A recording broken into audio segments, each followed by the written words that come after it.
তাহলে শারীরিক অসুস্থতা কি? যখন আমাদের দেহের কোনো অংশ বা অঙ্গ সম্পূর্ণভাবে বা আংশিকভাবে স্বাভাবিক কাজ করতে পারে না, তখন সেটাকে আমরা শারীরিক অসুস্থতা বলে থাকতেছি।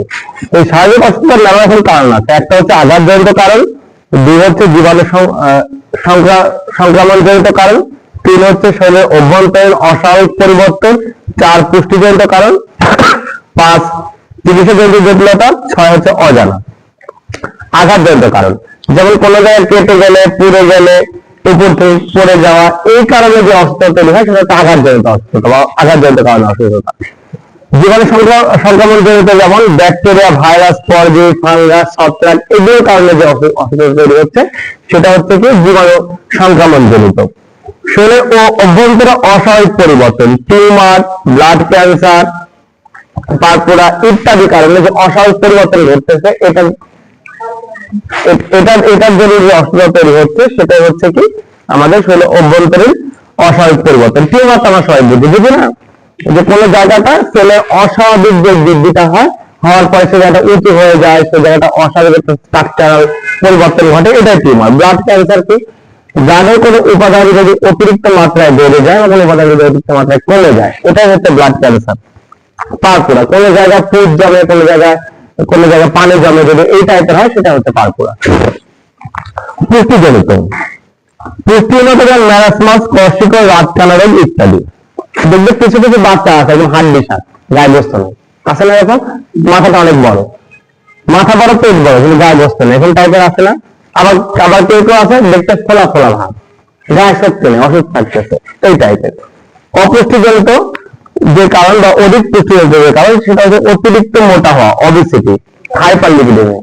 তোমার শরীরে যতটুকু পুষ্টির প্রয়োজন তার চেয়ে অধিক পরিমাণ পুষ্টি কোনো অঙ্গে বা শরীরের কোথাও জমা হয়ে যাচ্ছে, এটা কিন্তু একটা অসুস্থতার কারণ। এটা অবেসিটি হয়, মোটা হয়ে যায়, ওজন বেড়ে যায়। না, তোমার যদি ওই যে বললাম যদি স্বাভাবিক কাজে ব্যাঘাত না ঘটে তাহলে অসুস্থ না। আচ্ছা, তারপরে হচ্ছে হাইপারলিপিডেমিয়া, রক্তে যদি চর্বির পরিমাণ বেড়ে যায়, লিপিডের পরিমাণ বেড়ে যায়, এটাও একটা স্বাভাবিক অসুস্থতার একটা কারণ হিসেবে গণ্য। আচ্ছা, চিকিৎসা জনিত জটিলতা, ভুল চিকিৎসা বা অসাবধানতার জন্য সঠিক চিকিৎসা না পাওয়া বা না হওয়া এবং ওষুধের পার্শ্ব প্রতিক্রিয়া, এখান থেকে একটা অসুস্থতা তৈরি হচ্ছে, তাই না? যেমন ভুল চিকিৎসা, কারো একটা লাভ তুলতে একটা লাভ তুলে ফেলেছে, হয় না? এরকম হয়। আচ্ছা, হ্যাঁ, অসাবধানতা, ডাক্তার ইচ্ছা করে এটা করেনি কিন্তু অসাবধানতা বশত এটা হয়ে গেছে, এরকম হয় না? সিজার করতে গিয়ে মনে করে যে আমি প্রণালী কেটে ফেলছি, হয় না? এরকম সিজার করতে গিয়ে একদিনের ধরে কলা কেটে ফেলছে, এরকম হয় না?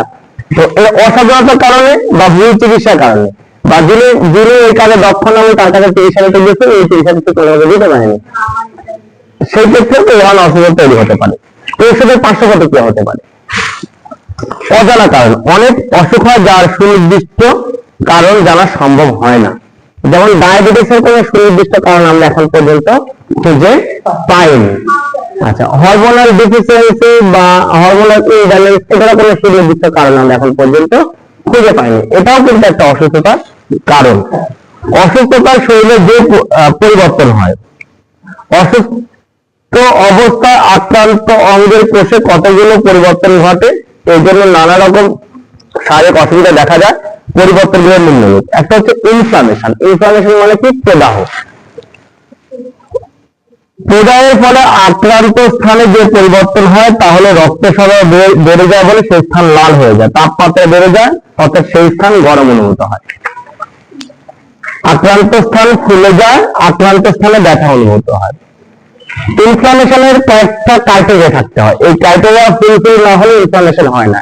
এক হচ্ছে টেম্পারেচার রাইজ, দুই হচ্ছে রেডনেস, তিন হচ্ছে পেইন, চার হচ্ছে টেন্ডারনেস এবং পাঁচ হচ্ছে সে জায়গাটা কি হয়, সে জায়গাটা ফুলে যায়, সোয়েলিং। এই পাঁচটা ক্রাইটেরিয়া যদি থাকে তাহলে আমরা সেটাকে কি বলে থাকি? ইনফ্লামেশন বলতে পারি। যদি হাতের করে গিরায় ব্যথা হয়, যে গিরা ব্যথা হচ্ছে সেই গিরাটা ফুলে গেছে, সেই গিরাটা হাত দিলে পাশের গিরা থেকে সেই গিরার তাপমাত্রাটা বেশি মনে হবে, আবার সেই গিরাটা কি হবে? গরম অনুভূত হবে। এই ধরনের পরিবর্তন ঘটে। আক্রান্ত অঙ্গের কোষসমূহের রস নিঃসরণ বা সিক্রেশন বেড়ে যায়, যেমন ঠান্ডা লাগলে সর্দি হয়, নিউমোনিয়া, ডায়রিয়া, লিউকোরিয়া ইত্যাদি। ক্ষত বা ঘায়ের সৃষ্টি হয়, স্থানীয় লিম্ফেটিক ব্লক গুলো ফুলে যায় এবং ব্যথা অনুভূত হয়। যখন টনসিল হয়, পাশে ঘাড়ের এখানে অনেক সময় গ্রন্থি ফুলে যায় না, বা পেটে কোনো ব্যথা হলে দেখবে যে আমাদের পায়ের পাশে ঠিক কুস্কির ওখানে যে গ্রন্থিটা আছে এটা ফুলে যায়, এটা ব্যথা হয়, এটা লিম্ফ অ্যাডিনোপ্যাথি। ব্যথা হয়, হ্যাঁ, লিম্ফ অ্যাডিনোপ্যাথি। তাহলে এই ধরনের পরিবর্তন ঘটে।